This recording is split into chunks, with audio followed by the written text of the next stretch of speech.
Vivo en un pueblo, y siempre he vivido en la casa que era de mis padres. Nunca me casé ni tuve hijos, mi hermano mayor falleció cuando éramos jóvenes, y la menor de mis hermanas se casó y tuvo un hijo. Por un tiempo luego de que mis padres fallecieron, yo viví sola en su casa, después mi hermana enviudó, y mi sobrino se fue a estudiar a la ciudad capital. Así que nosotras dos nos quedamos conviviendo en la casa, en donde hasta el día de hoy estamos. A mi sobrino le iba muy bien en la ciudad, después de graduarse consiguió un buen empleo, y con el tiempo se casó. Todo parecía ir bien, sin embargo, hace unos años, mi hermana y yo empezamos a notar que estaba teniendo algunos problemas con su esposa.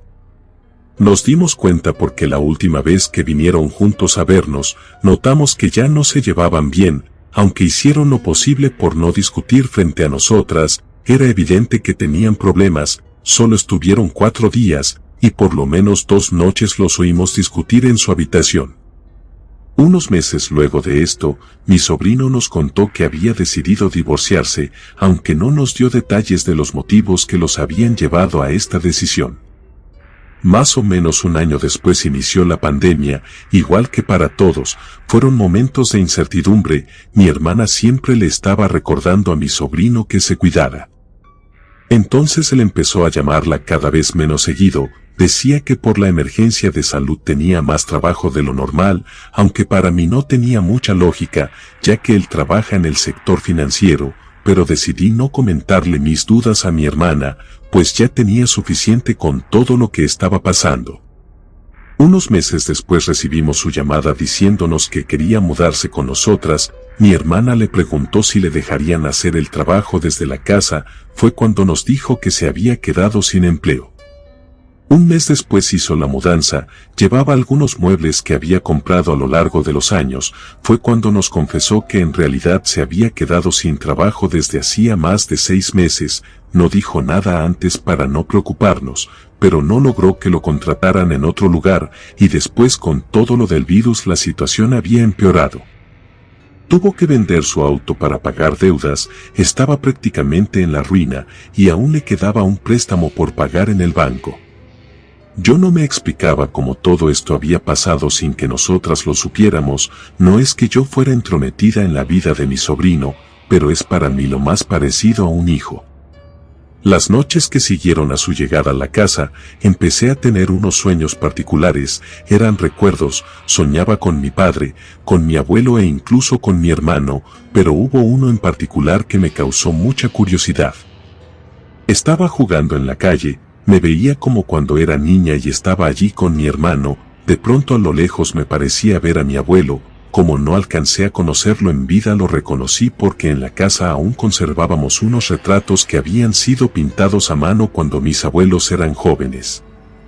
El caso es que en ese sueño yo decidí seguir a mi abuelo, caminaba detrás de él, de repente la calle se transformaba, estábamos en medio del monte, a lo lejos se veía una cueva y mi abuelo entraba ahí. Entonces escuchaba un grito y sentía que alguien me arrastraba por el suelo, justo en ese momento me desperté y no pude volver a dormir. Intenté recordar si había visto antes ese lugar, entonces me acordé de una historia que mi madre me había contado sobre el abuelo y en ese momento todo tuvo sentido para mí. Lo que estaba pasando con mi sobrino era a causa de una maldición de la familia, o eso era lo que yo pensaba. Estuve el resto de la noche meditando en si debía o no contarle a mi sobrino, pero no sabía cómo hacerlo sin que me tomara por loca. Pasaron un par de días hasta que fue él quien acudió a mí, me dijo que no entendía por qué le estaban pasando todas esas cosas, sentía que era algo más que solo mala suerte, así que decidí contarle la historia que muchos años atrás mi madre me había. A las afueras del pueblo había una zona rural con algunas cuevas y nacimientos de agua, hacía muchos años, antes de que yo naciera, cuando mi mamá era una niña, la gente que vivía en la zona tenía una leyenda, que contaba que una de esas cuevas le pertenecía al diablo, incluso algunos afirmaban que era una de las puertas del infierno. El caso es que en el pueblo se empezó a extender el rumor de que el diablo le concedía favores a los hombres que iban a buscarlo a su cueva, y en esa época mis abuelos estaban pasando por un mal momento económico, ya tenían un hijo, y vivían en una habitación que les había alquilado el jefe del rancho donde ellos trabajaban. Así que cuando mi abuelo escuchó los rumores decidió probar su suerte, fue todas las noches durante 3 semanas esperando hacer un trato que le permitiera salir adelante, pero el diablo nunca apareció.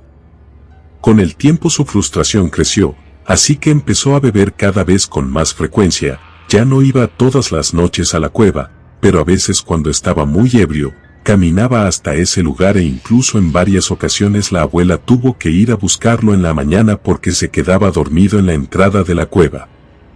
El tiempo transcurrió, hasta que una noche cuando la abuela ya estaba embarazada por segunda vez, el abuelo llegó como loco a despertarla. Traía un costal sucio entre las manos, lo abrió y le enseñó el contenido a la abuela, eran joyas y piezas de oro. Le dijo que había ido una vez más a la cueva del diablo, y en medio de su borrachera, había empezado a lanzar insultos, a maldecir no solo su suerte, sino al mismo demonio, se adentró unos pasos más de lo normal, y entonces se tropezó con algo. Al caer se dio cuenta de que había sido con ese costal. Lo primero que pensó la abuela era que el abuelo había robado eso de algún lugar, pero ante la insistencia de su esposo, decidió darle un voto de confianza.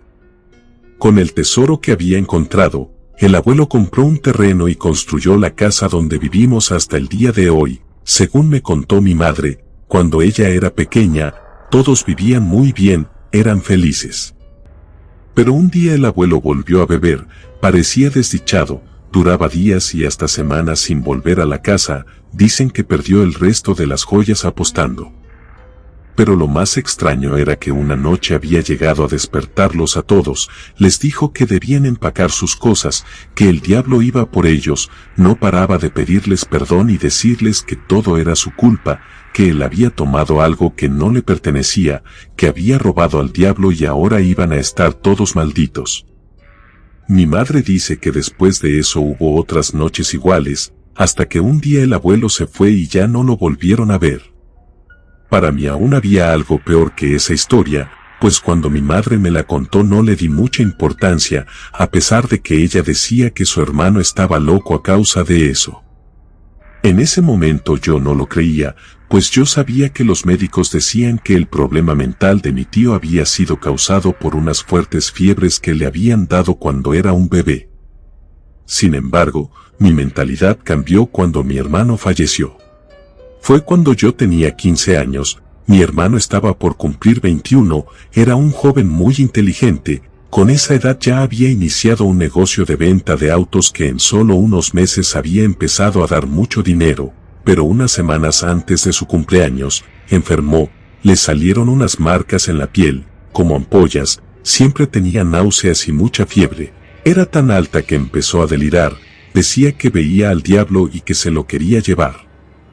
Aunque lo llevamos al hospital no pudieron hacer nada para salvarlo, los médicos nunca pudieron explicarnos bien la causa de su muerte, y como mi madre se había vuelto una mujer muy tradicional, no permitió que le realizaran una autopsia médica. Durante el funeral, nos enteramos de que el negocio de mi hermano había sido saqueado durante la noche, no quedaba nada y no estaba asegurado, entonces recuerdo que mi madre me dijo que todo era a causa de la maldición. Cuando acabé de contarle la historia de estos acontecimientos a mi sobrino, él se quedó un momento en silencio, pensativo, aunque llegué a dudar si me creería, al fin me dijo que en medio de todo, esa podía ser una explicación lógica para lo que le había pasado. No entendí por qué usó la palabra lógica, hasta que me confesó que había algunos sucesos de los que no nos había hablado. Desde su divorcio había estado muy deprimido, sin embargo, había empezado a sentir que no siempre estaba solo, a veces oía una tenue respiración cuando se encontraba en su habitación, pero lo peor era que oía una voz en su cabeza, alguien o algo que le daba consejos sobre su vida y su trabajo. Él sentía que por culpa de esa voz había perdido su empleo. Incluso llegó a ver un psicólogo, pero nada había logrado que dejara de oír a esta presencia. Luego de contarme esto me dijo que él iba a hacer todo lo posible por acabar con la maldición. Me pidió que por ahora no le contara nada a su mamá, pues no quería preocuparla más de lo que ya estaba por su situación actual. Yo intenté disuadirlo, pero por su insistencia accedía a darle unos días para que hablara con mi hermana. Los días siguientes no pude evitar ver a mi sobrino con otros ojos. De repente notaba cosas que antes no, como que siempre que debía tomar una decisión, hacía largas pausas. Pensaba con demasiado detenimiento incluso las decisiones más insignificantes. Lo peor es que con los días su comportamiento continuó empeorando.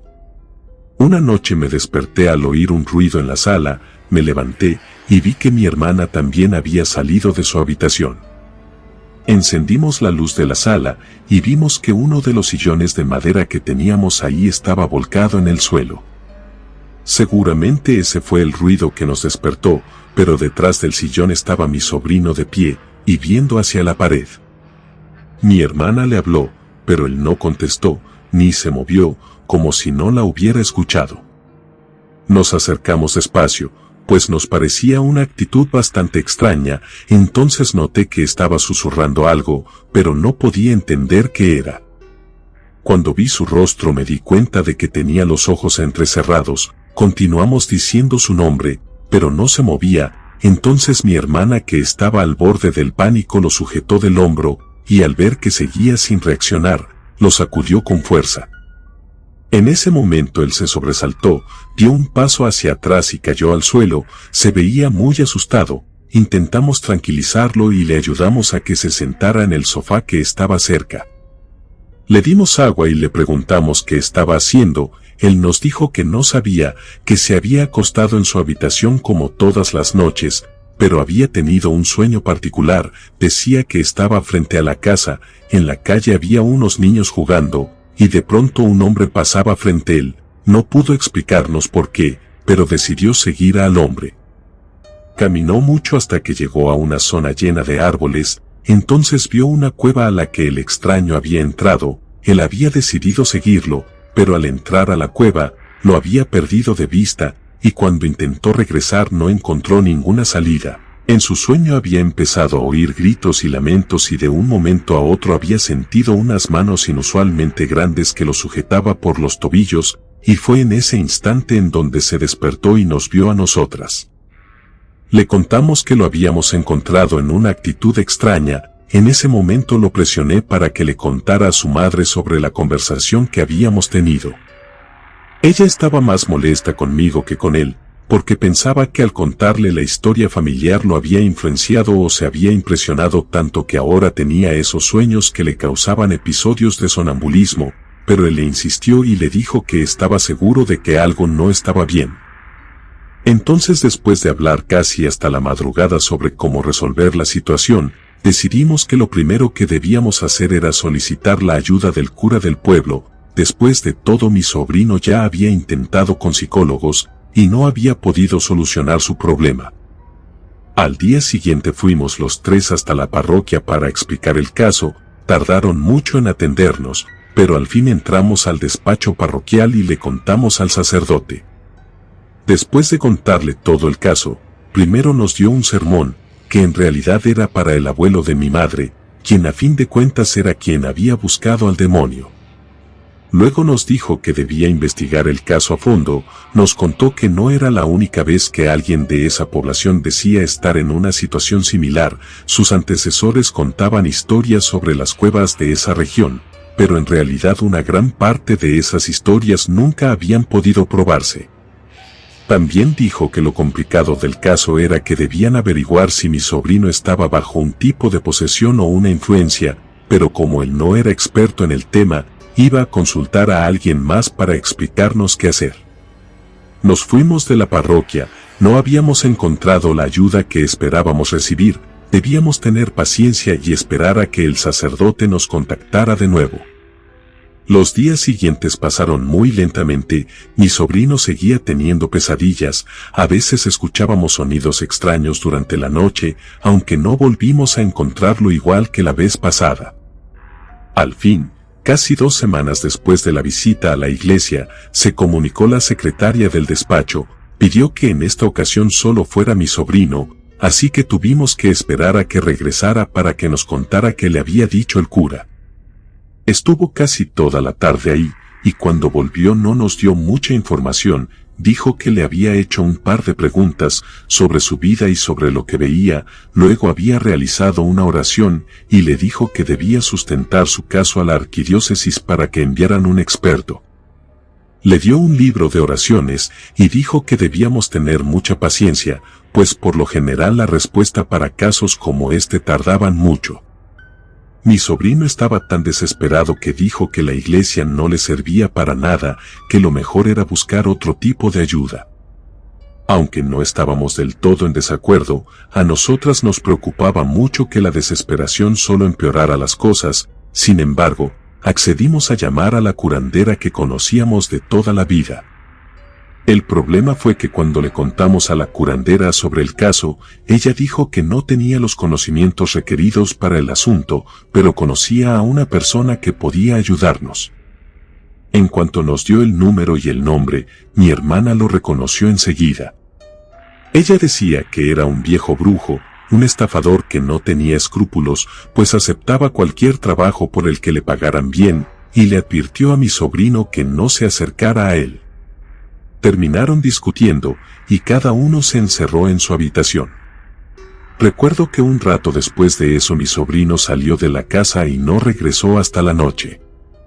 Escuché que golpeó la puerta de mi habitación. Al abrirle, me dijo que necesitaba preguntarme algo. Él quería saber en dónde quedaba la cueva del diablo. Antes de contestarle le pregunté en dónde había estado, aunque yo ya sospechaba la respuesta. Me dijo que no quería mentirme, que había decidido ir donde el brujo que la curandera recomendó, y luego de forma muy amable me dijo que ahora también yo debía ser honesta y decirle en dónde estaba ese lugar. Le conté, porque creo que él tenía derecho a saber, aunque le pedí con todo mi corazón que no fuera a cometer ninguna locura. Él me dijo que no tenía que preocuparme, que él sabía cómo acabar con el problema de una vez por todas. Le insistí en que me contara qué estaba pensando hacer, pero él decía que lo mejor era que nadie más se involucrara en lo que iba a hacer. Confieso que cada palabra que decía lo hacía ver más lúgubre, como si planeara algo siniestro, así que al final dejé de insistir, aunque esa noche no logré dormir, y recé mucho para que no le pasara nada a mi sobrino. Al día siguiente mi hermana y yo nos levantamos temprano para ir al mercado. Eso hacíamos siempre el último domingo del mes. Antes de irnos quise ver cómo estaba mi sobrino, pero la puerta de su habitación estaba cerrada. Mi hermana me dijo que lo dejara descansar, que seguro seguía dormido, y nos fuimos sin sospechar nada. Pero al regresar, ya pasado el mediodía, la puerta seguía cerrada con llave. Por más de que golpeamos y lo llamamos a su celular, nunca nos contestó. Entonces recordé que había una copia de todas las llaves de la casa en un cajón de la cocina. Las buscamos como pudimos en medio de nuestra preocupación, y cuando al fin las encontramos y abrimos la puerta de la habitación, nos encontramos con que no había nada ahí. No estaba la cama, ni los muebles, ni el televisor, ni siquiera las cajas con objetos que él había traído desde la ciudad. No sabíamos bien qué pensar, pero en ese momento noté que faltaba un cuadro en la pared del corredor. Era el retrato del abuelo. Buscamos si faltaba algo más, pero a excepción de las cosas de la habitación y el retrato, todo estaba en su lugar. Pasó todo el día y la noche y no teníamos noticias de él. Llamamos a la policía para reportarlo como desaparecido, pero nos dijeron que no había pasado el tiempo necesario. No pudimos dormir en toda la noche, y a la mañana siguiente estábamos listas para salir a buscarlo, cuando al fin sonó el teléfono. Era él. Nos dijo que estaba bien, que no había podido comunicarse antes, pero que ya iba para la casa. Cuando llegó, estaba en mal estado, tenía la ropa rasgada, no tenía zapatos y estaba lleno de tierra. Su madre entre gritos y lágrimas le exigía una explicación, pero él solo la abrazó y le pidió disculpas. Luego entró a limpiarse. Al salir nos informó que había solucionado todo, Había pagado la deuda del abuelo y preguntó si podía dormir un poco en la cama de su mamá, pues había tenido que vender la suya. Por extraño que parezca, no nos dijo nada más, nos pidió que olvidáramos el tema, que pronto sabríamos si había funcionado o no. Unos meses después un colega lo contactó para que fuera a una entrevista de trabajo en la ciudad. Afortunadamente consiguió el empleo, se mudó de regreso a la capital y aunque aún no se ha recuperado del todo en términos de dinero, dice que no volvió a tener pesadillas ni a oír voces. Una vez intenté preguntarle cómo fue que pagó la deuda, pero no quiso decirme. Sin embargo, lo que haya hecho, hasta el momento, parece haber funcionado. Comunidad de Relatos de Terror, quiero enviarles un gran saludo y agradecerles por todo el apoyo que le han brindado a este proyecto. Ya somos más de 15,000 suscriptores y nuestra próxima meta es llegar a los 20,000. Gracias por todo su apoyo. Si te gustó este relato, suscríbete activando la campanita de notificaciones, de esta manera estarías apoyando nuestro proyecto. Gracias por escucharnos. Relato escrito y adaptado por Luna.